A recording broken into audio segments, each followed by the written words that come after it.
السلام علیکم. وعلیکم السلام. علی بھائی کچھ علماء کہتے ہیں کہ جب بندہ اکیلا نماز پڑھتا ہے تو اس پر لازم ہے کہ اذان اور اقامت کی نہیں. اکیلے نماز والے کے لیے اذان اقامت نہیں، جماعت والے کے لیے.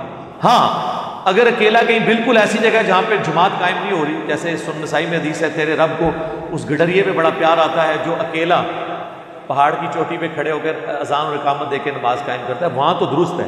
عام دوروں میں تو اذان اقامت کی ضرورت نہیں ہے، مسجد کی اذان کافی ہے. اور مسجد کی بھی اذان نماز پڑھنے کے لیے ضروری نہیں ہے، وہ جماعت کے لیے. جیسے ہی وقت داخل ہو آپ نماز پڑھ سکتے ہیں. اکثر عورتیں پوچھ رہی ہوتی ہیں کہ جی اذان نہیں مسجد میں ابھی ہوئی. وہ اذان تو میرے بھائی زور کا وقت 12:15 داخل ہو رہا ہے، اذان ہوتی ہے جا کے 1:15 کیونکہ جماعت 1:30 بجے ہوتی ہے، تو آپ 12:15 کے بعد نماز پڑھ لیں، 12:20 کے بعد نماز پڑھ لیں. اور بعض اوقات تو 11:55 پہ بھی ہمارے سب کانٹیننٹ میں داخل ہو جاتا ہے نماز کا ٹائم. سعودی عرب میں نے کئی بار نماز پڑھی 12:15 زور کی نماز ہو جاتی ہے جب 12 بجے وہاں پہ زور کا وقت داخل ہو رہا تھا. لیکن جب 12:20 یا 12:25 پہ ہوگا پھر 12:45 ہوتی جماعت. تو اذان اور جو ہے وہ اقامت جماعت کے لیے، عام نماز آپ پڑھ سکتے ہیں وقت داخل.